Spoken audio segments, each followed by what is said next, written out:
आप लोग सब कैसे हैं? खैरियत से हैं? मुझे काफ़ी मैसेजेस आ रहे थे कि हमें दाल की रेसिपी बताएं कि जो चावल के साथ खाते हैं। तो आज मैं जो है वो दाल चावल बना रही थी, तो मैंने कहा चलो आपसे शेयर कर लूं, ताकि तो कुछ लोगों ने मुझे पूछा था कि हमें बताएं।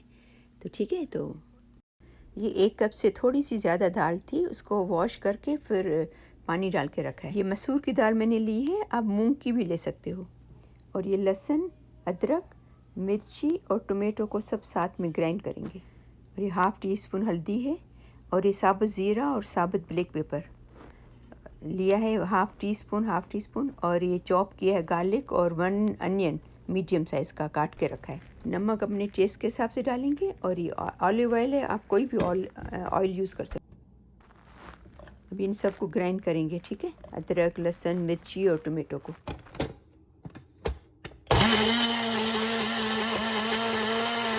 अभी ये पॉट में 2 to 3 टेबल स्पून ऑयल डालेंगे, ऑलिव ऑयल, आप कोई भी ऑयल डालना। और मैं जो है वो इंस्टेंट पॉट में पका रही हूँ, आप देगची में नॉर्मल चूल्हे पे भी पका सकते हैं, ठीक है ना। अभी इसके अंदर अनियन डालेंगे, उसको हल्का सा 1 मिनट के लिए फ्राई करेंगे। अभी इसके अंदर लहसुन जो हमने बारीक बारीक काट के रखा था उसको डालेंगे, फिर थोड़ा फ्राई करेंगे उसको। अभी इसके अंदर 1 टीस्पून ज़ीरा जो हमने डाल के रखा था, और हाफ़ टी स्पून और हाफ़ टी स्पून साबुत ब्लैक पेपर वो डाल लेंगे। तो थोड़ा सा 1-2 मिनट के लिए, तकरीबन 3-4 मिनट के लिए इसको फ्राई करेंगे, जब तक ये हल्का सा येलो हो जाए, हल्का सा बिल्कुल लाइट गोल्डन हो। सही है।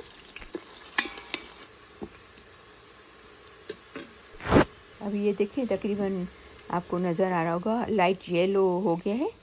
तो अभी इसके अंदर जो मसाला हमने ग्राइंड करके रखा था वो मसाला डालेंगे, फिर इसको फ्राई करेंगे। यहाँ पर मैं आपको एक टिप बताऊँ कि अगर आपके पास अगर दाल का मसाला है या हलीम का मसाला है, तो 1 टीस्पून, छोटा सा स्पून इसके अंदर डाल दें भूनने के वक्त अभी, तो उसका टेस्ट बिल्कुल रेस्टोरेंट स्टाइल हो जाएगा। बहुत ही आपको ऐसा लगेगा जैसे बाहर की बनी हुई दाल है। और साथ में ये हाफ़ टी स्पून हल्दी है वो भी डाल देंगे साथ में, और फिर इसके अंदर नमक डालेंगे। अभी इसको इतना फ्राई करेंगे कि थोड़ा आपको नज़र आए कि ऑयल छोड़ रहा है। सही ना, वो पता चल जाता है, ऑयल जब छोड़ता है ना तो उसका मतलब वो फ्राई होगी। हमारे घर में क्योंकि आलू बहुत शौक से खाए जाते हैं, तो मैं दाल के अंदर डालती हूँ। ये आपकी चॉइस है, अगर आप डालें, ठीक है, तो 2 आलू डाल रही हूँ उसके अंदर।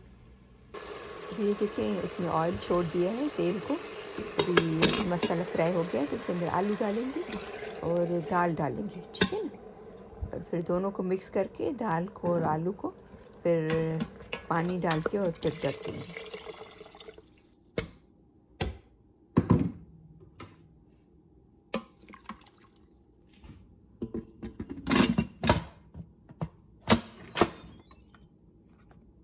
अभी इसको तकरीबन 12 से 13 मिनट रखेंगे कुक करने के लिए। फिर जब 12-13 मिनट हो जाएंगे, फिर खोल के देखेंगे, अगर आलू पक गए हैं तो फिर उस हिसाब से, वरना ज़्यादा थोड़ी देर और भी रखेंगे। अभी इसको मैंने 12 मिनट रखा था, अभी खोल के देखते हैं कि अगर आलू पक गए हैं तो फिर वापस नहीं खोलेंगे, ठीक है ना। तो मैं चेक करती हूँ कि अगर आलू पक गए हैं तो।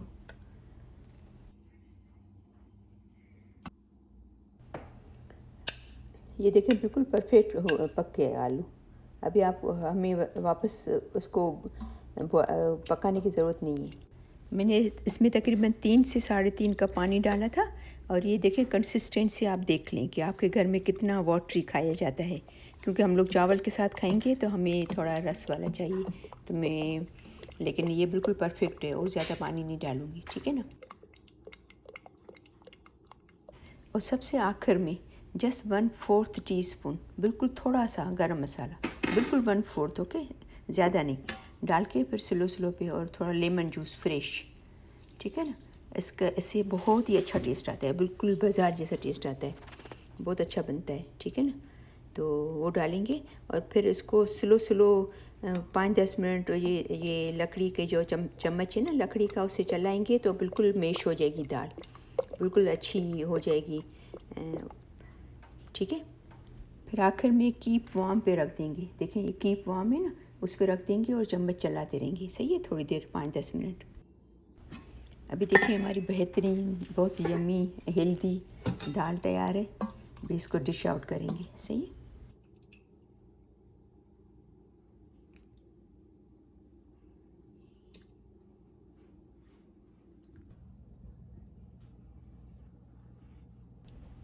अभी इसके ऊपर थोड़े से धनिया मैंने काट के रखे थे, वो डालेंगे ऊपर गार्निश के लिए। वो वैसे भी धनिया इतनी हेल्दी हैं, ठीक है ना।